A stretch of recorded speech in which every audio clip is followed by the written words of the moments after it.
Welcoming you once again to this program. Jesus is coming very soon.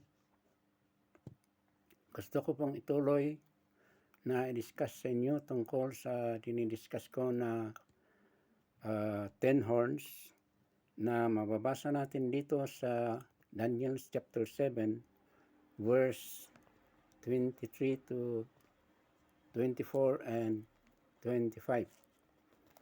At pinaliwanag ko po sa inyo na itong sinasabi dito na 10 horns ay sabi dito na these 10 horns will come out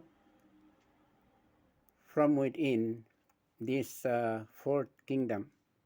At pinaliwanag natin na walang ibang sinasabi dito na fourth kingdom or fourth empire kundi ang Roman Empire na naibagsak. At sabi rito, out of this Roman Empire will arise 10 horns. At itong ibig sabihin ng 10 horns na ito ay 10 powers at ang ibang salita ay 10 powerful nations that will arise from this Roman Empire. And this Roman Empire is centered here in Europe, or in this continent of the European Union. So sinabi ko sa inyo na walang ibang ibig sabihin nito kundi itong naforma na European Union, at marami silang nasyon na member of this European Union, pero mayroong 10 malalaking nasyon dito sa European Union na maglilid dito or maglilid nitong European Union. At sinabi ko sa inyo kung ano ang role nitong 10 powerful nations out of this European Union dito sa mundo. At I hope maliwanag sa inyo na itong explanation kung ano itong sinasabi dito sa Daniel chapter 7 verse 24 na 10 powerful nations. Now, gusto ko pong i-discuss sa inyo itong kakaibang little horn na that will arise later after the arising of these 10 horns. Ay mayroon ding a-arise na little horn dito, at sabi nito, he will conquer 3 of these 3 horns. At kung itong 3 powerful nations ay makonquer niya or masubdue niya, ay sabi sa Bible ay itong mga remaining 7 powerful nations ay kusa silang mag-surrender sa little horn na ito. At ipaniliwanag ng salita ng Diyos na itong little horn, comparing to the book of Revelation, ay walang iba kundi ang Christian belief na itong siya si Anti-Kristo. At dito sa Daniel chapter 7 verse 25, the center of this little horn, the people or the most important people whom he will have to rule or conquer is no other than the saints of God, which is representing the nation of Israel. So, bago ko pong i-discuss sa inyo itong little horn na ito, ay gusto ko munang ipaliwanag sa inyo na before the arising of this little horn ay mayroon importanting events na mangyari bago mag-arise nitong little horn na ito. At walang iba pong event na mangyayari kundi itong doctrine ng church na itong sinasabi ng salita ng Diyos ng salita o sinasabi ng Biblia na rapture of the church, which we read specifically in 1 Thessalonians chapter 4 verse 13 to 17. So, mayroong ditong verse na naging discussion ng maraming theologians. At itong verse na ito ay itong sabi dito na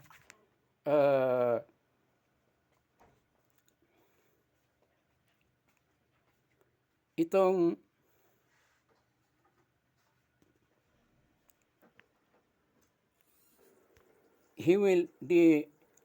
itong saints of God will be subjected to him, and he will rule them for a period of 3.5 years, or the saints of the Most High God will be subjected to him for a period of 3.5 years. So, kung bakit sinasabi kong ito ang dinidiscuss ng maraming theologians, mayroon silang iba't ibang opinion dito. Kaya gusto kong ipaliwanag sa inyo na tayo ay we agree to those who believe on the so-called pre-tribulation period na happening ng itong rapture of the church. So, gusto kong ipaliwanag dito kung bakit ito ang tunay na mangyayari sapagkat itong verse na ito ay ito ang isang verse na nagbabatayan yung mga maniniwala na ang Panginoong Jesus, or the rapture, the event of the rapture will happen in the midst of the tribulation period. And those people who believe this doctrine are so-called the mid-tribulation believers.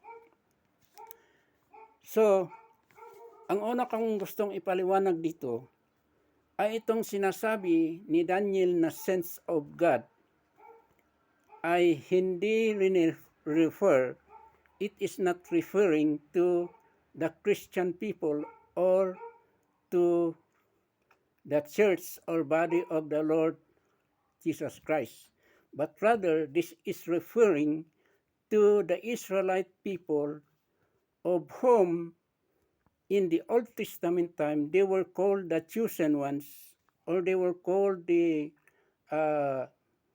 people of God, the chosen people of God. So, it is speaking specifically about the Jewish people or the Israelite people. And this is primarily in regard to politics and not regarding Christian life, or it is not speaking about the church of our Lord Jesus Christ. The reason why we say this is that because the church or the union of the Jewish and non-Jewish people, or Jewish and Gentile people, into one body, or the reunion to form a one body, which is the body of our Lord Jesus Christ, which is particularly being called the church, was not revealed to the apostles in the Old Testament time. This union of Jews and Gentiles was only revealed during the period of the apostles, most especially to the Apostle Paul. And we can read that in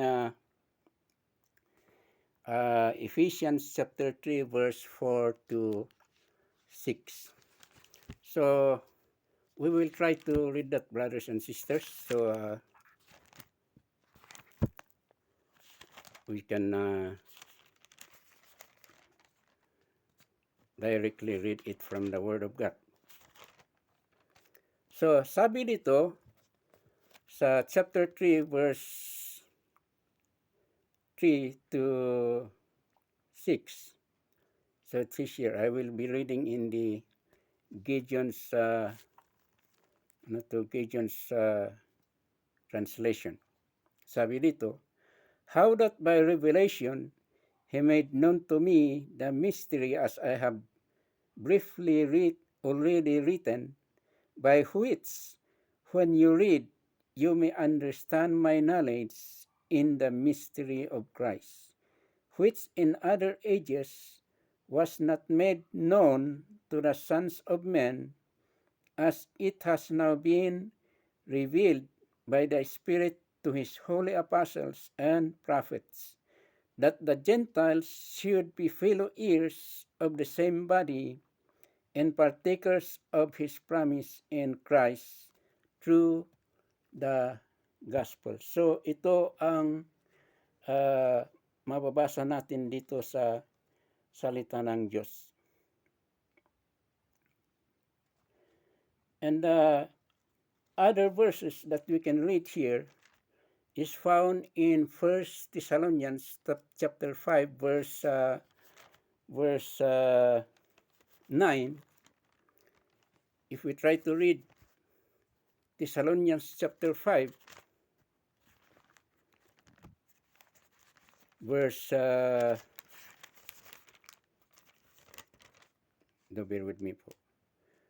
Chapter 5, verse 9, and it says here, for God did not appoint us to wrath, but to obtain salvation through our Lord Jesus Christ. So here, it says here, doon sa mga Thessalonian Christians, na ang gagawin niyong mga Christians ay you must always be ready, sapagkat kayo ay hindi nasa darkness, kundi kayo ay nasa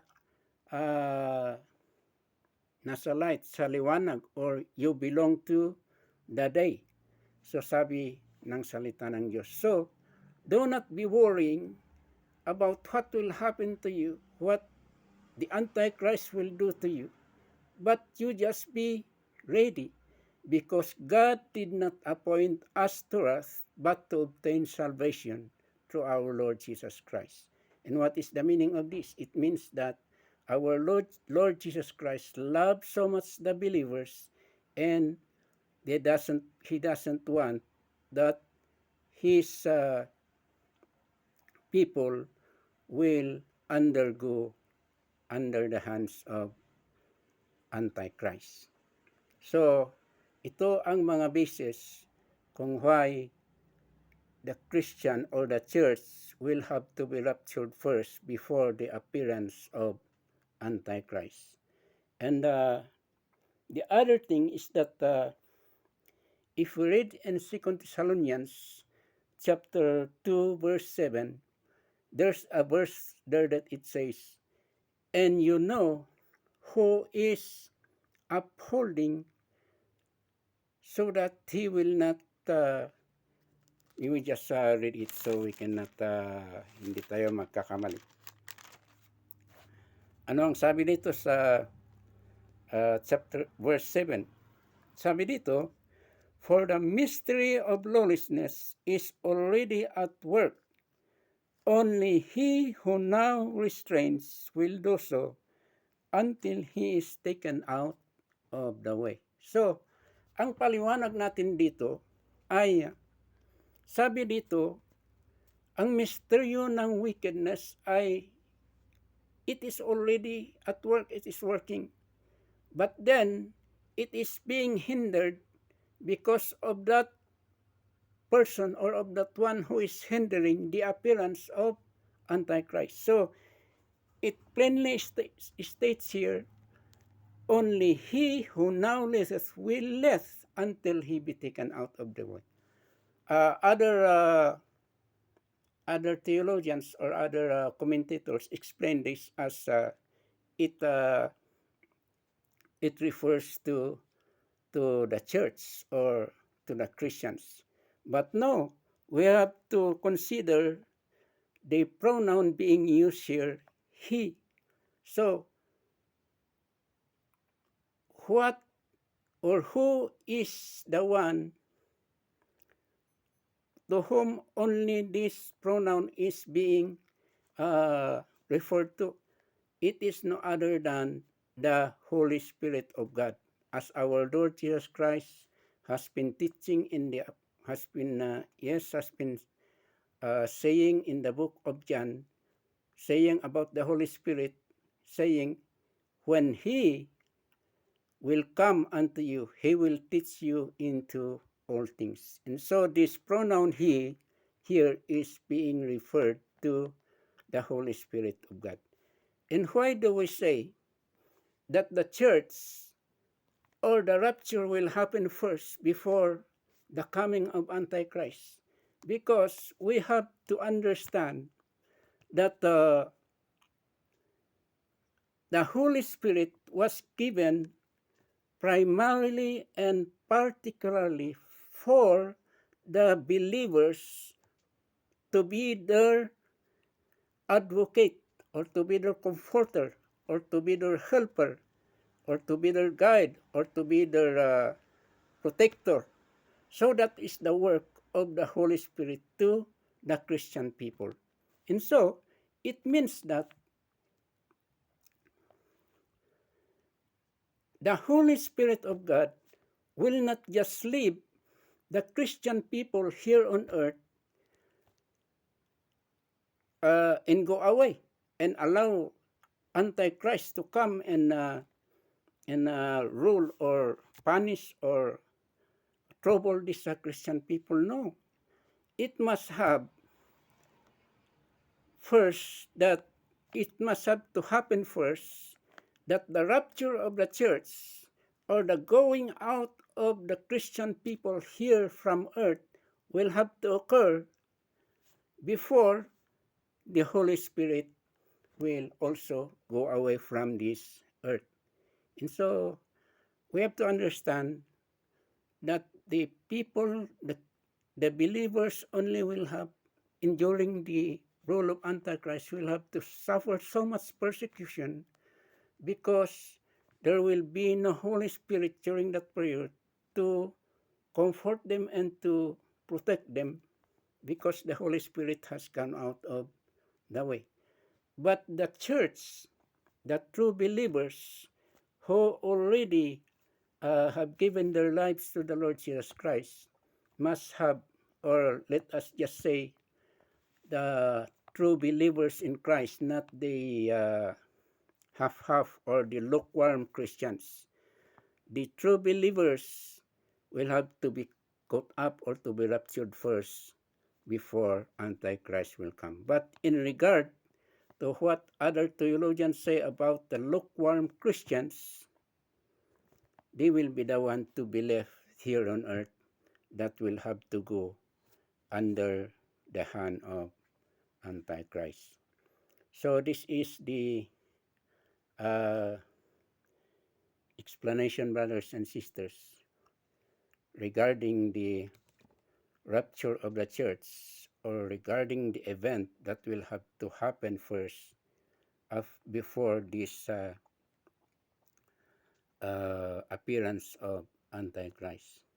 Because you must have to consider that what is being prophesied in the Bible is purely political and it has no connection with the church of our Lord Jesus Christ. So this is the plain explanation of the so-called rapture that will occur. So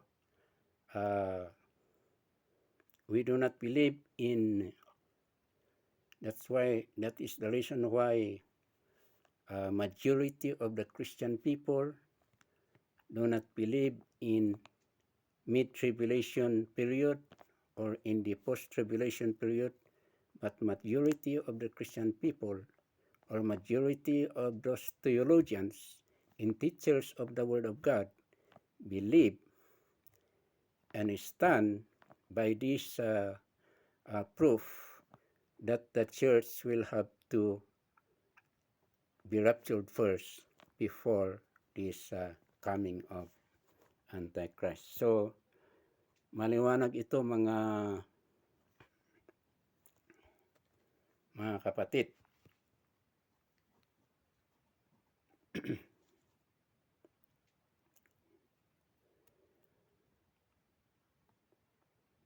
And so,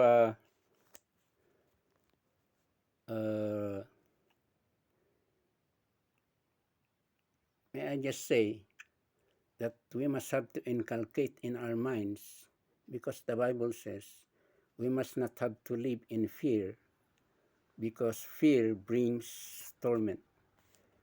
But it says,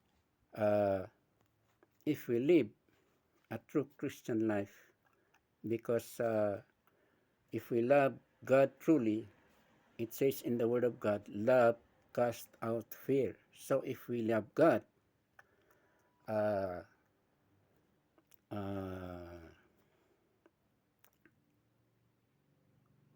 our priority is loving God and serving Him. As we are familiar of that verse that says we must have to love God with all our hearts, with all our minds, with all our strength, and with all our souls. So that is the Word of God. If we are living in that Christian standard of life, then we don't have to fear what Antichrist will do to us. So, if ever the rapture will occur, we will always be ready to meet. We will always be ready for that event to come, brothers and sisters. And so, I would like also to remind to you that even also in Revelation, it says there that Satan will, ano ang sabi dito?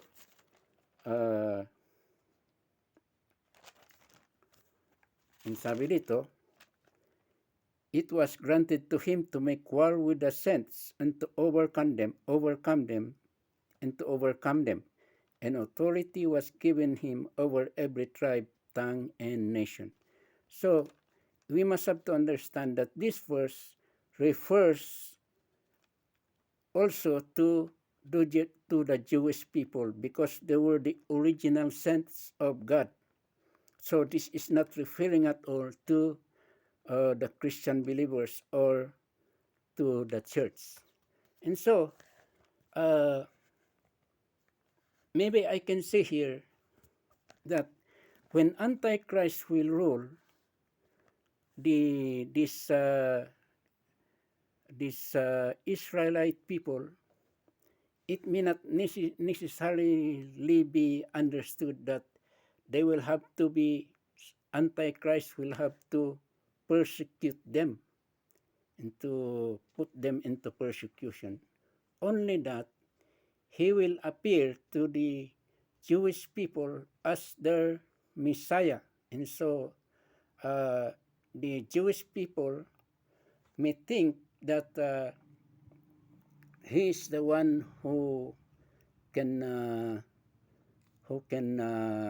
save them. So the faith of these Christian people will be based on this time of the Antichrist. And if these Christian people, not just Jewish people, if they will be enlightened of the Word of God, and then they will have to stay righteous and to uh,